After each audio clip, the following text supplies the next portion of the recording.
Good morning. How are you? I hope you're very well.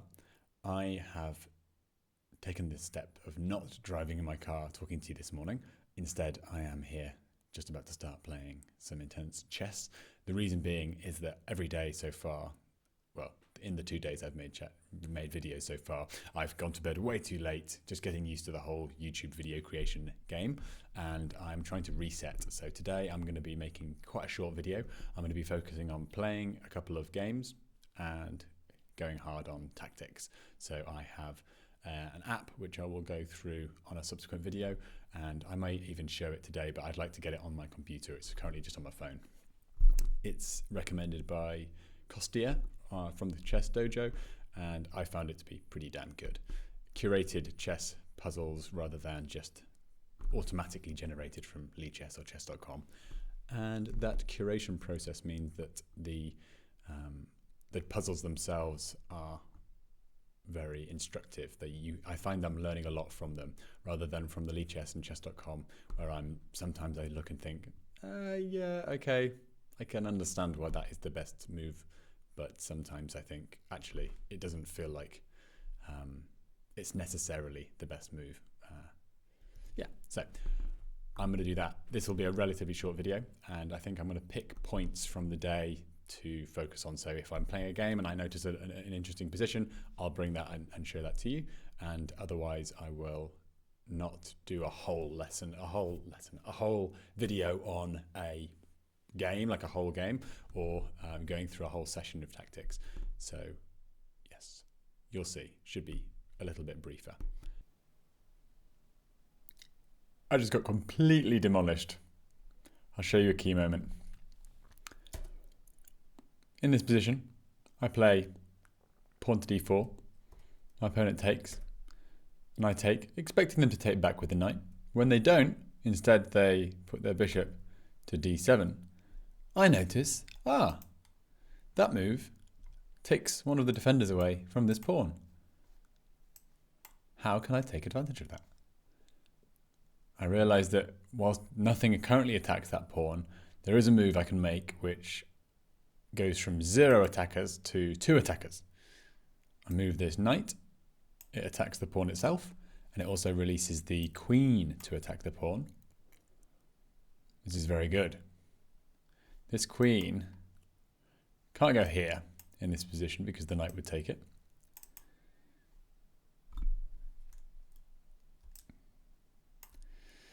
It can't really go there either. Well, it could go there, but it doesn't want to because that would fork the king and the rook, and I would win maybe just the exchange. I think that once that happens, I think it's likely that I would lose that knight eventually. So the queen has to go here. And in that position I thought, okay, cool. So we've got a knight here, remember. Anyway, I'll just put it on the board. We don't need to do all this. So this did happen. And I thought if I now pile up on that pawn with this move, then there's no other way to defend it. You can't add another defender. You can move the king, but that's not really adding a defender. And you can push, but then I've got 3 pieces on that square, so I can get that. But I missed this move. So I did play that. My opponent did play that. I did take the bishop first, because when that happened, this let these 2 bishops meet, and I thought, well, there's no need to allow my bishop to be taken and this knight to be relegated to a terrible square. So, foreshadowing, by the way. I take, the rook comes over, I take, my opponent takes, and I realised, I don't know when, I think it was this moment, I can't just take that pawn. My terrible king safety, I mean, both of us have got terrible king safety, but mine is especially relevant here, is makes for a terrible situation. I can't just take this. If I take this, then check. And if this, then I think it's just really bad news. I think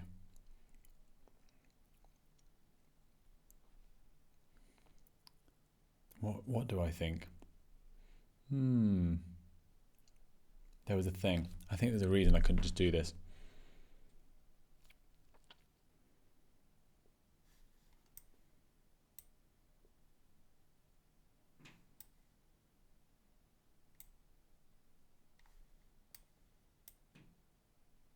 I think this is it.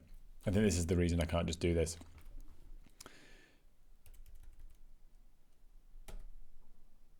If I defend by blocking the attack of the queen, not just moving the king away, then my opponent can attack this knight, which now has nowhere to go. Well, these squares are all covered by the queen. The queen is doing an amazing job, just in the center of the board. No defenders of these squares from White's camp, so they're just all covered by the black queen. And I think the white knight has to go here. And then the black queen is so invasive.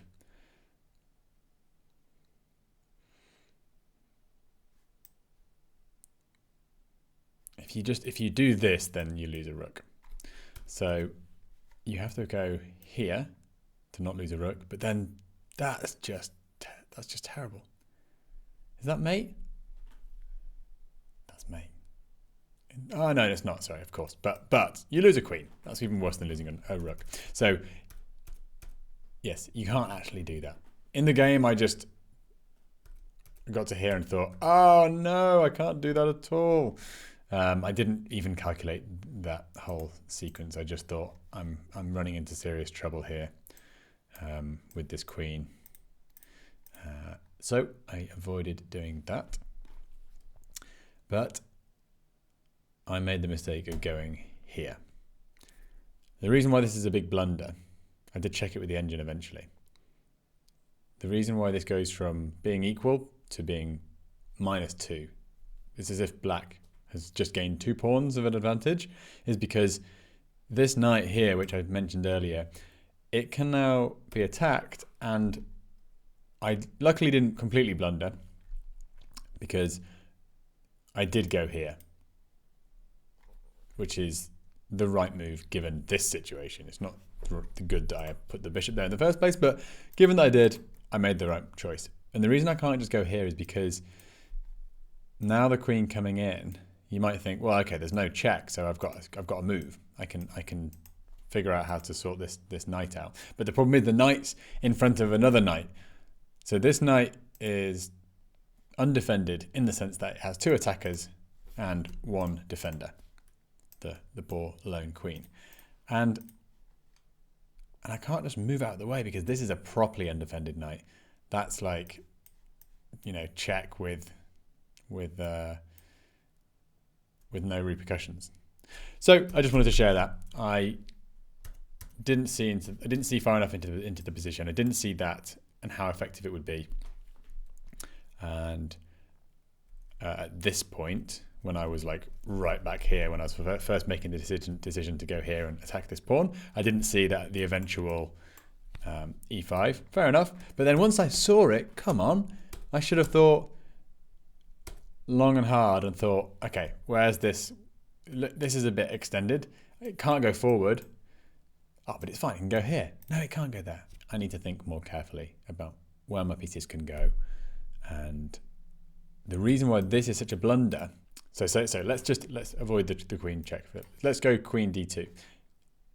If now this pawn pushes and attacks the knight, now I can go here because now this move here can be met with this move, which it couldn't do if the bishop was already on e2.